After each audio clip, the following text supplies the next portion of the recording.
विधानसभा निवडणुकांच्या निकालानंतर राज्य सरकार स्थापन झाल्यावर आता मंत्रिमंडळ विस्ताराची सर्वांनाच उत्सुकता लागली आहे।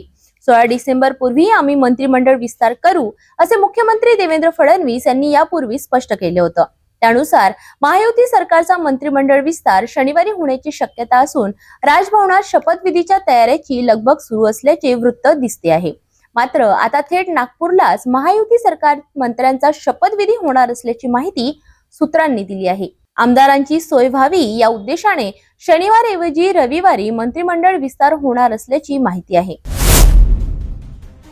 राज्य सरकारमधील मुख्यमंत्री उपमुख्यमंत्री पदाची शपथविधी संपल्यानंतर 15 डिसेंबरला अनेक आमदार मंत्रिपदाची शपथ घेणार आहेत।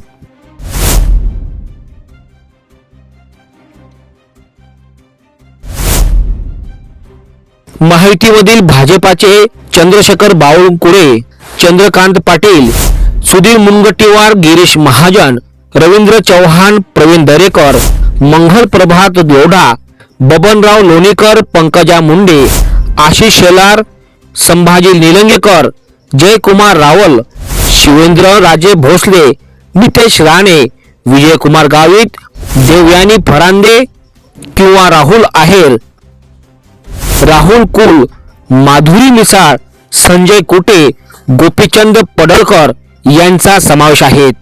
तर शिवसेनेच्या संभाव्य मंत्र्यांच्या यादीत दादा भुसे, उदय सामंत, शंभूराज देसाई, गुलाबराव पाटील, मंगेश कुडाळकर, अर्जुन खोतकर, भरत गोगावले, संजय शिरसाट, राजेश क्षीरसागर, आशिष जयस्वाल, प्रताप सरनाईक, प्रकाश सुर्वे, योगेश कदम, बालाजी किनीकर, प्रकाश आबिटकर यांचा सुद्धा समावेश आहे।